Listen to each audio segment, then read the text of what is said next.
Asyhadu an la ilaha illallah wahdahu la syarikalah wa asyhadu anna Muhammadan abduhu wa rasuluh. Amma ba'du.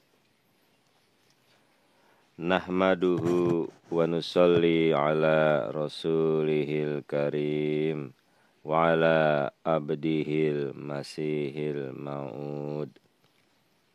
Assalamualaikum warahmatullahi wabarakatuh. Jumpa lagi para pendengar Pelita Ilahi yang dianugerahi kasih sayang ilahi. Dalam kesempatan kali ini akan disampaikan berkenaan dengan dua mutiara emas, yakni toleransi dan hubungan kekeluargaan yang baik. Sebagaimana kita ketahui bahwa Hari Toleransi Internasional ditetapkan pertama kali pada tanggal 16 November 1996 oleh Majelis Umum Perserikatan Bangsa-Bangsa atau PBB.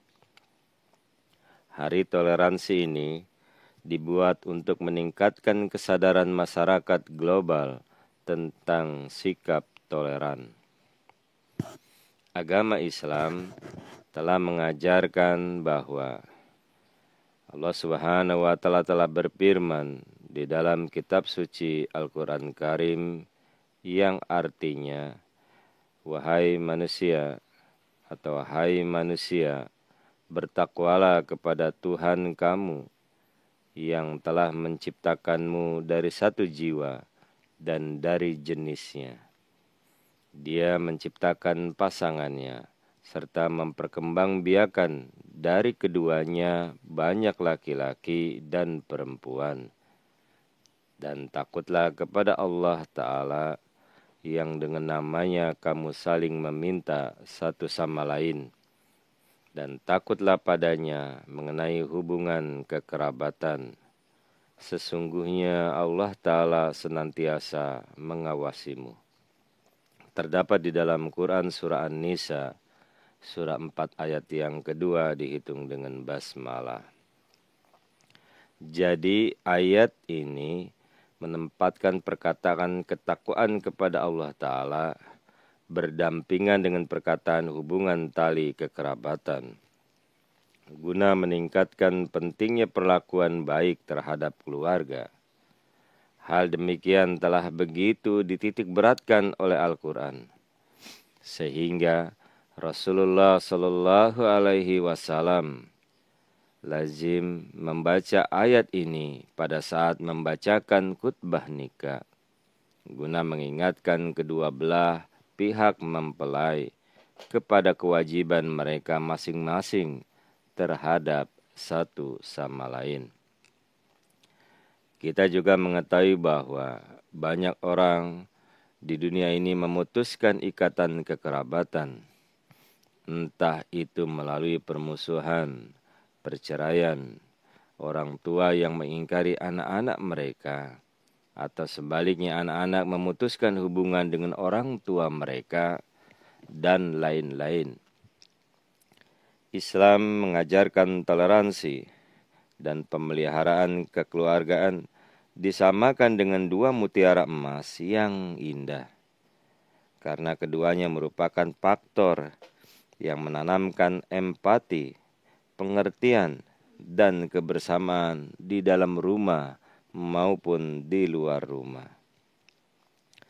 Nabi Muhammad Rasulullah Sallallahu Alaihi Wasallam telah bersabda, jangan pernah saling membenci, jangan pernah cemburu satu sama lain, jangan pernah berpikir buruk satu sama lain, jangan pernah saling memboikot, selalu tetap bersaudara satu sama lain.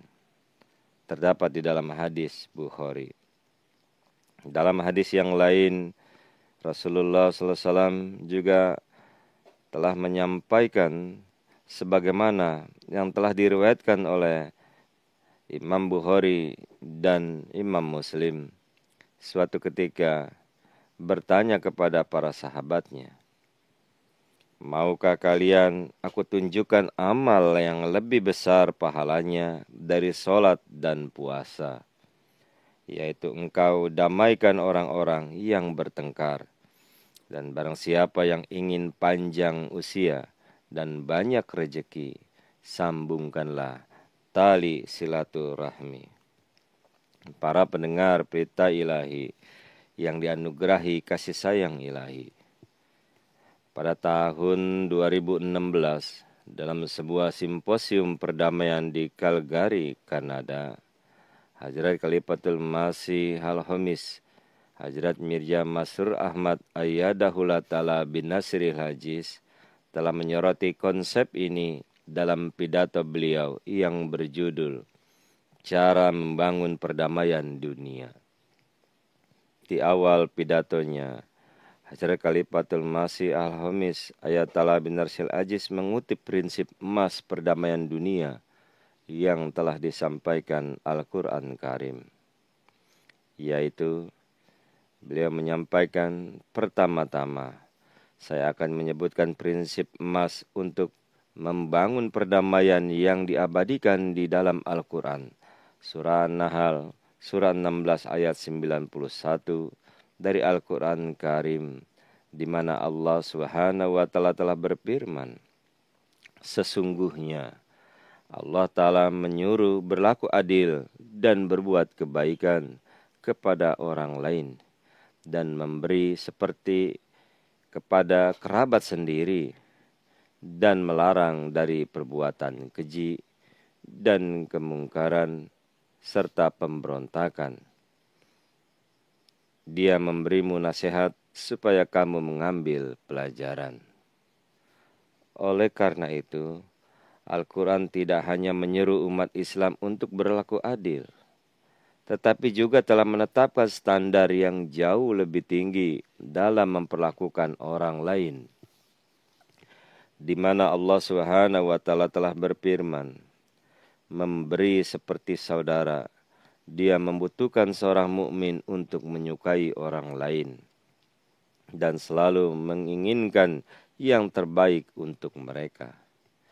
Hal ini mengharuskan muslim untuk memperlakukan semua orang lain seperti anggota keluarga dekat mereka.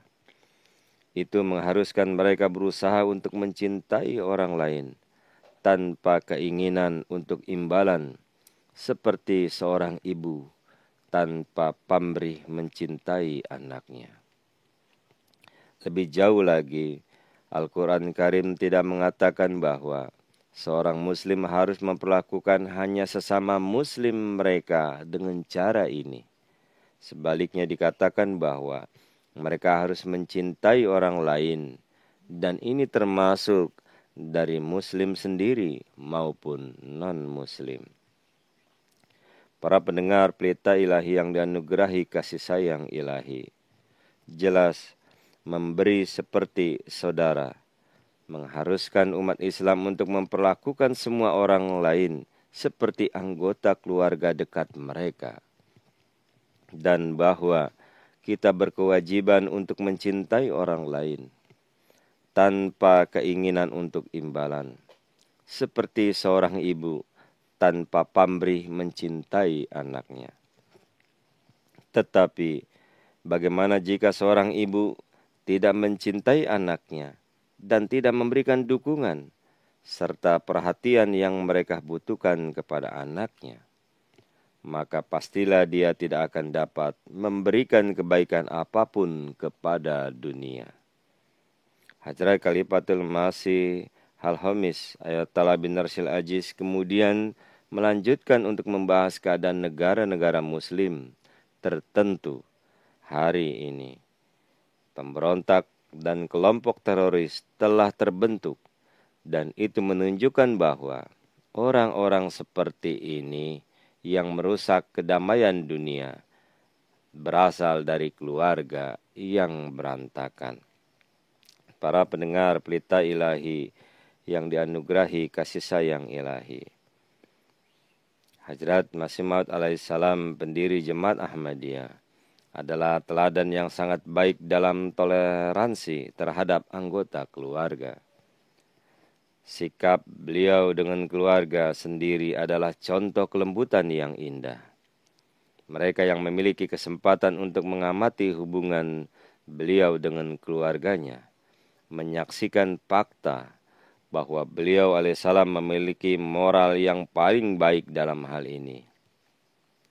Hadrat Masih Maud alaihissalam adalah murid utama dari Nabi Muhammad Rasulullah Sallallahu Alaihi Wasallam, dan karena itu pada prakteknya yang terus-menerus menyadari tugas dan kewajiban sebagai seorang suami, sebagaimana yang telah Nabi Muhammad Rasulullah SAW sabdakan, yang terbaik di antara kamu adalah dia yang terbaik kepada istrinya. Ini terdapat di dalam Sahih Bukhari. Karena itu, beliau sangat berhati-hati untuk menjadi suami dan ayah yang penuh perhatian. Islam telah menempatkan kehidupan keluarga sebagai epicentrum pembangunan sosial. Al-Quran terus-menerus mengacu pada kehidupan keluarga dan kepentingannya. Jika kedamaian dalam sebuah keluarga dapat dicapai, maka seluruh masyarakat secara luas akan menikmati kedamaian. Setiap orang harus memainkan perannya dalam membangun perdamaian ini, dari orang tua hingga anak-anak. Al-Quran sendiri telah menyoroti konsep ini dengan indah, yakni artinya, maka apakah jika kamu berkuasa akan membuat kerusakan di bumi dan memutus hubungan kekeluargaan? Terdapat di dalam Quran surah Muhammad, surah 47 ayat 23. Dalam tafsir juga dikatakan, kaum muslim diperkenankan berperang, sebab bila kekuatan orang-orang kufur belum patah, niscayalah mereka itu akan menimbulkan keonaran di muka bumi, dan akan memutuskan segala hubungan kekerabatan, juga menginjak-injak segala tuntutan yang hak. Para pendengar pelita ilahi yang dianugerahi kasih sayang ilahi, marilah kita berdoa semoga Allah Subhanahu wa taala menganugerahkan untuk benar-benar menerapkan dua mutiara emas ini, toleransi dan pemeliharaan kekerabatan, ke dalam kehidupan kita, dan untuk selalu tetap dekat serta terhubung dengan keluarga, teman, dan jamaah. Allahumma amin. Wassalamu ala manittaba'al huda wa akhiru da'wana anil hamdulillahi rabbil alamin. Assalamualaikum warahmatullahi wabarakatuh.